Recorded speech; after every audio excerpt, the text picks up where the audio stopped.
नमस्कार, आप देख रहे हैं रबजी लाइव और मैं हूं अभिषेक मिश्रा। जमुई लोकसभा सीट की बात करेंगे।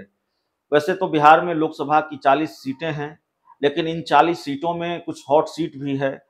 तो जमुई की लोकसभा सीट भी उन्हीं हॉट सीट में से एक है, क्योंकि वहां से चिराग पासवान चुनाव लड़ते रहे हैं और चिराग पासवान को चुनाव लड़ना है जमुई से।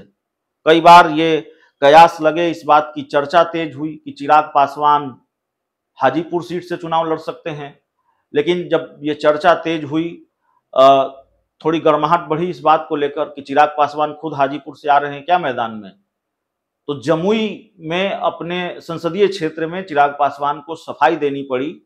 उनको ये कहना पड़ा कि भाई देखिए, जमुई में हम युवा होकर आए थे और बुजुर्ग होकर जाएंगे, यानी जमुई वो नहीं छोड़ेंगे। चिराग पासवान ने वहां अपने संसदीय क्षेत्र में लोगों को आश्वस्त किया कि वो जमुई नहीं छोड़ने जा रहे हैं, जमुई लोकसभा सीट से ही चुनाव लड़ने जा रहे हैं।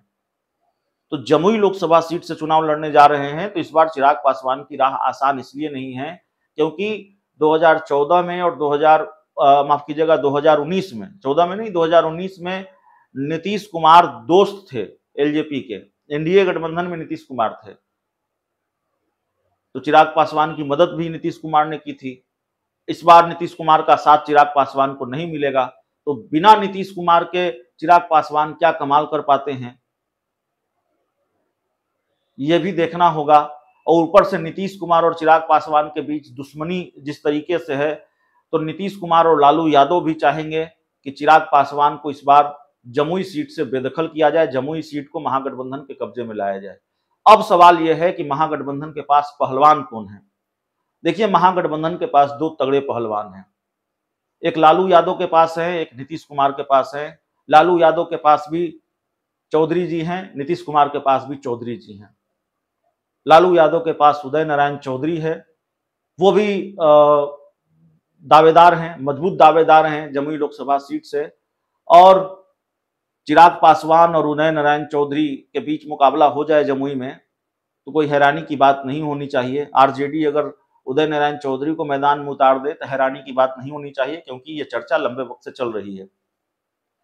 दूसरी तरफ अशोक चौधरी को लेकर भी चर्चा है कि वो जमुई लोकसभा सीट से चुनाव लड़ सकते हैं चिराग पासवान के खिलाफ, लेकिन अशोक चौधरी के साथ जो दिक्कत आ गई है या नई चुनौतियां उनके सामने आ गई हैं, भीतर घात का खतरा मंडरा रहा है उनके। जिस तरीके से वो ललन सिंह से भिड़ गए और ललन सिंह ने उनको मना किया जमुई जाने से, बरबीघा जाने से, फिर वो ललन सिंह को उन्होंने चुनौती दी, बड़े गाजे बाजे के साथ वो जमुई में गए। उसके बाद बरबीघा के जो जेडीयू के ही विधायक हैं, उन्होंने मोर्चा खोल दिया अशोक चौधरी के खिलाफ।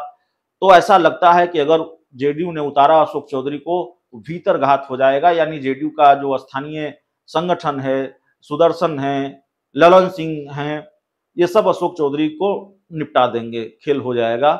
तो ऐसे में लालू यादव, नीतीश कुमार नहीं चाहेंगे कि अशोक चौधरी पर कोई दाव लगाया जाए। उदय नारायण चौधरी मजबूत दावेदार नजर आते हैं। अब देखना होगा अशोक चौधरी बावजूद इसके नीतीश कुमार का भरोसा जीत पाते हैं, नहीं जीत पाते हैं।